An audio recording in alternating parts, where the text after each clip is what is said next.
بسم اللہ الرحمن الرحیم۔ ہم نے موسیٰ کو کتاب دی، اس کے بعد پے در پے رسول بھیجے۔ آخر کار عیسیٰ ابن مریم کو روشن نشانیاں دے کر بھیجا اور روح پاک سے اس کی مدد کی۔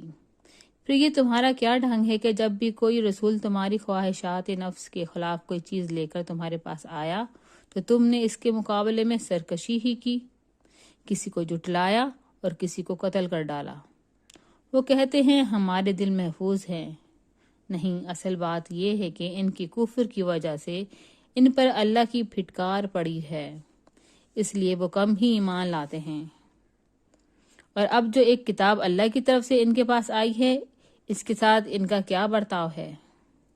باوجود یہ کہ وہ اس کتاب کی تصدیق کرتی ہے جو اس کے پاس پہلے سے موجود تھی، باوجود یہ کہ اس کی آمد سے پہلے وہ خود کفار کے مقابلے میں فتح و نصرت کی دعائیں مانگا کرتے تھے، مگر جب وہ چیز آ گئی جسے وہ پہچان بھی گئے تو انہوں نے اسے ماننے سے انکار کر دیا۔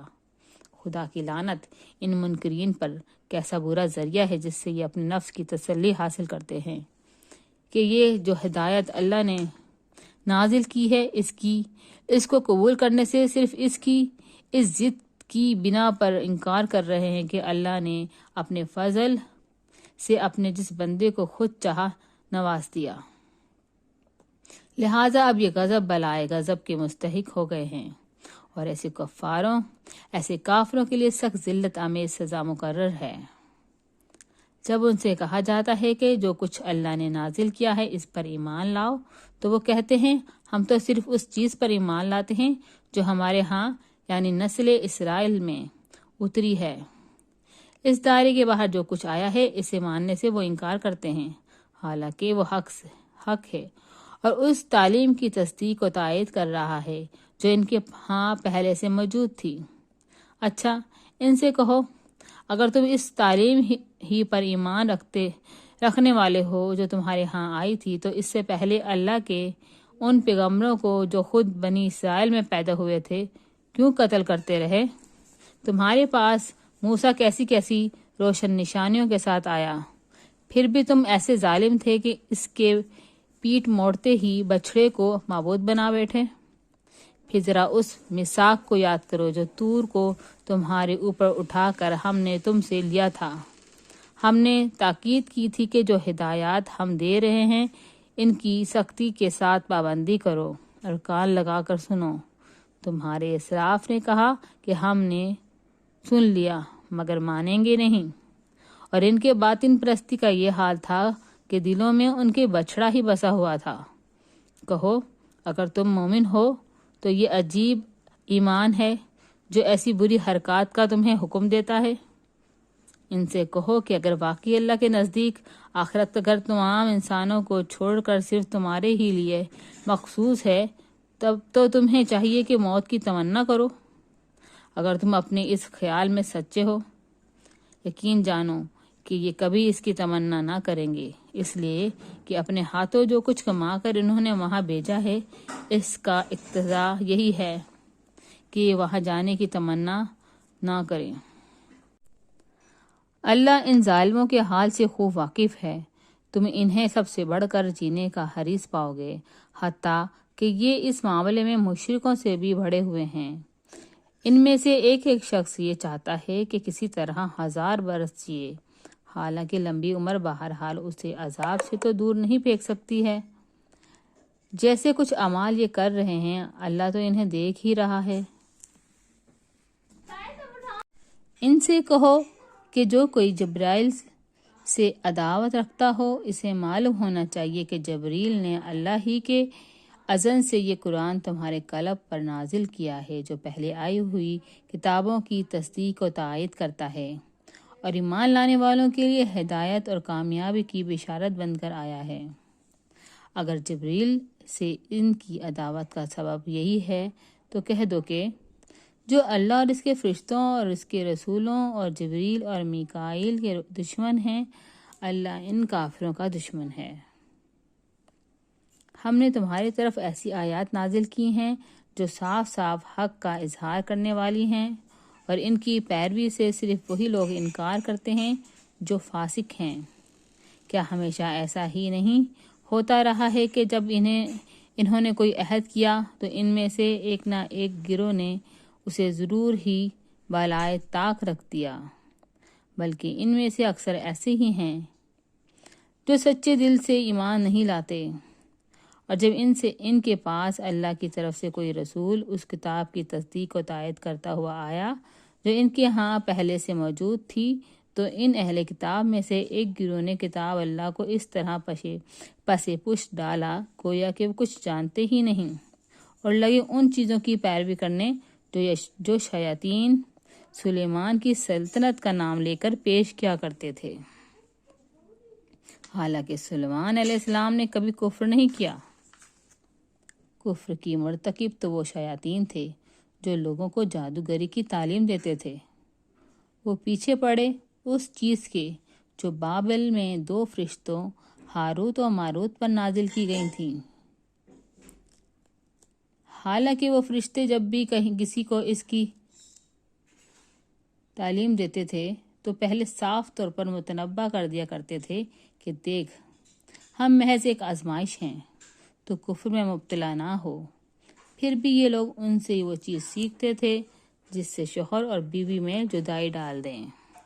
ظاہر تھا کہ اذن الہی کے بغیر وہ اس ذریعے سے کسی کو بھی ضرر نہ پہنچا سکتے تھے، مگر اس کے باوجود وہ ایسی چیز سیکھتے تھے جو خود ان کے لیے نفع بخش نہیں تھی بلکہ نقصان دہ تھی، اور انہیں خوب معلوم تھا کہ جو اس چیز کا خریدار بنا اس کے لیے آخرت میں کوئی حصہ نہیں۔ کتنی بری متاع تھی جس کے بدلے انہوں نے اپنی جانوں کو بیچ ڈالا۔ کاش انہیں معلوم ہوتا۔ اگر وہ ایمان اور تقوی اختیار کرتے تو اللہ کے ہاں ان کا جو بدلہ ملتا وہ ان کے لیے زیادہ بہتر تھا۔ کاش انہیں خبر ہوتی۔ اے لوگو جو ایمان لائے ہو، رائنا نہ کہا کرو بلکہ انظرنا کہو، اور توجہ سے بات کو سنو۔ یہ کافر تو عذاب علیم کے مستحق ہیں۔ یہ لوگ جنہوں نے دعوت حق کو قبول کرنے سے انکار کر دیا ہے، خواہ اہل کتاب میں سے ہوں یا مشرک ہوں، ہرگز یہ پسند نہیں کرتے کہ تمہارے رب کی طرف سے تم پر کوئی بھلائی نازل ہو، مگر اللہ جس کو چاہتا ہے اپنی رحمت کے لیے چن لیتا ہے، اور وہ بڑا فضل فرمانے والا ہے۔ ہم اپنی جس آیت کو منسوخ کر دیتے ہیں یا بلا دیتے ہیں، اس کی جگہ اس سے بہتر لاتے ہیں، یا کم از کم ویسی ہی۔ کیا تم جانتے نہیں ہو کہ اللہ ہر چیز پر قدرت رکھتا ہے؟ کیا تمہیں خبر نہیں ہے کہ زمین اور آسمانوں کی فرما روائی اللہ ہی کے لیے ہے، اور اس کے سوا کوئی تمہاری خبر گیری کرنے اور تمہاری مدد کرنے والا نہیں ہے؟ پھر کیا تم اپنے رسول سے اس قسم کی سوالات اور مطالبے کرنا چاہتے ہو جسے اس سے پہلے موسیٰ علیہ السلام سے کیے جا چکے ہیں؟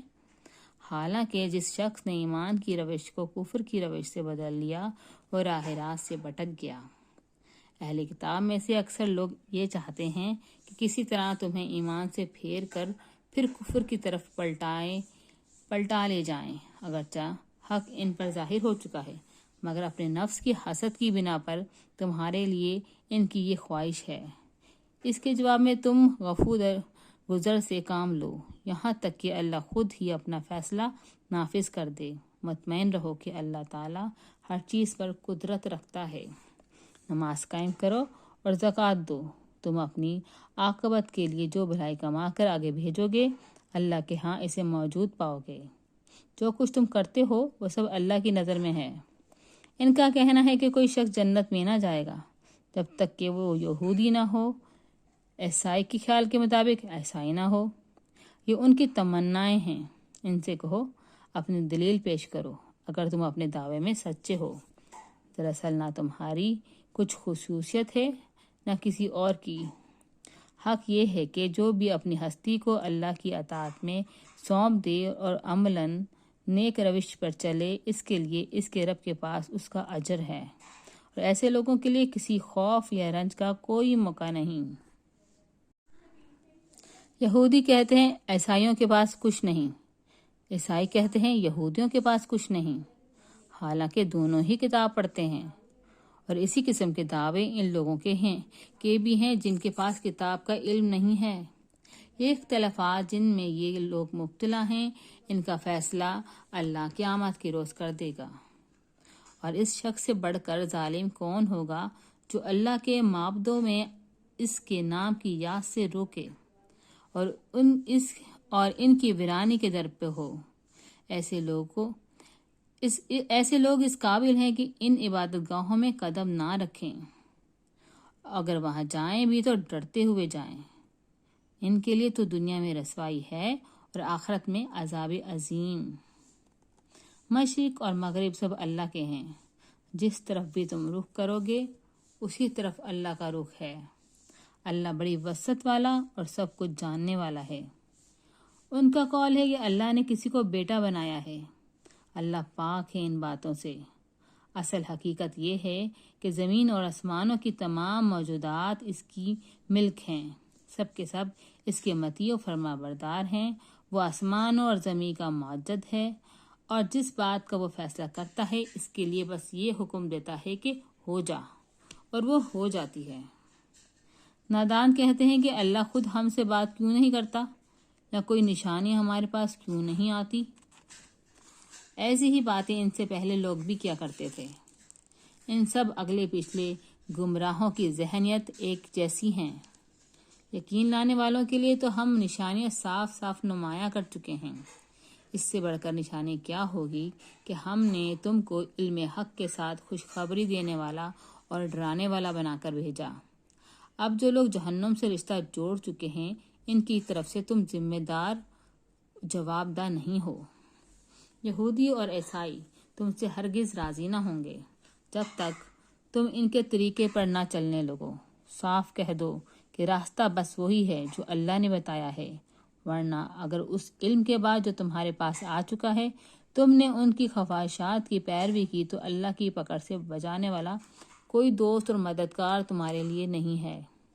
جن لوگوں کو ہم نے کتاب دی ہے وہ اسے اس طرح پڑھتے ہیں جیسا کہ پڑھنے کا حق ہے، وہ اس پر سچے دل سے ایمان لاتے ہیں، اور جو اس کے ساتھ کفر کا رویہ اختیار کرے وہی اصل میں نقصان اٹھانے والے ہیں۔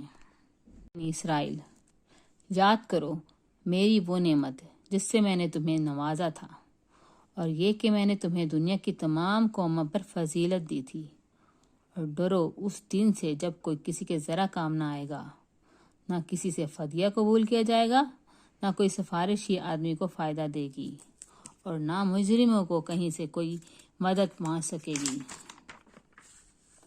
یاد کرو کہ جب ابراہیم علیہ السلام کو اس کے رب نے چند باتوں میں آزمایا اور وہ ان سب میں پورا اتر گیا تو اس نے کہا میں تجھے سب لوگوں کا پیشوا بنانے والا ہوں۔ ابراہیم نے عرض کیا اور کیا میری اولاد سے بھی یہی وعدہ ہے؟ اس نے جواب دیا میرا وعدہ ظالموں سے متعلق نہیں ہے، اور یہ کہ ہم نے اس گھر کعبے کو لوگوں کے لیے مرکز اور امن کی جگہ قرار دیا تھا، اور لوگوں کو حکم دیا تھا کہ ابراہیم علیہ السلام جہاں عبادت کے لیے کھڑا ہوتا ہے اس مقام کو مستقل جائے نماز بنا لو، اور ابراہیم اور اسماعیل کو تاکید کی تھی کہ میرے اس گھر کو طواف اور اعتکاف اور رکوع اور سجدہ کرنے والوں کے لیے پاک رکھو، اور یہ کہ ابراہیم علیہ السلام نے دعا کی اے میرے رب اس شہر کو امن کا شہر بنا دے، اور اس کے باشندوں میں سے جو اللہ اور آخرت کو مانے انہیں ہر قسم کے پھلوں کا رزق دے۔ جواب میں اس کے رب نے فرمایا اور جو نہ مانے گا دنیا کی چند روزہ زندگی کا سامان تو میں اسے بھی دوں گا، مگر آخرکار اسے عذاب جہنم کی طرف گھسیٹوں گا، اور وہ بدترین ٹھکانہ ہے۔ اور یاد کرو ابراہیم علیہ السلام اور اسماعیل علیہ السلام جب اس گھر کی دیواریں اٹھا رہے تھے تو دعا کرتے جاتے تھے اے ہمارے رب ہم سے یہ خدمت قبول فرما لے، تو سب کی سننے اور سب کچھ جاننے والا ہے۔ اے رب ہم دونوں کو اپنا مسلم مطیع و فرمان بنا، ہماری نسل سے ایک ایسی قوم اٹھا جو تیری مسلم ہو، ہمیں اپنی عبادت کے طریقے بتا، اور ہماری کوتاہیوں سے درگزر فرما، تو بڑا معاف کرنے والا اور رحم فرمانے والا ہے۔ اور اے رب ان لوگوں میں خود انہی کی قوم سے ایک ایسا رسول اٹھائیو جو انہیں تیری آیات سنائے، ان کی کتاب اور حکمت کی تعلیم دے اور ان کی زندگیاں سنوارے، تو بڑا مقتدر اور حکیم ہے۔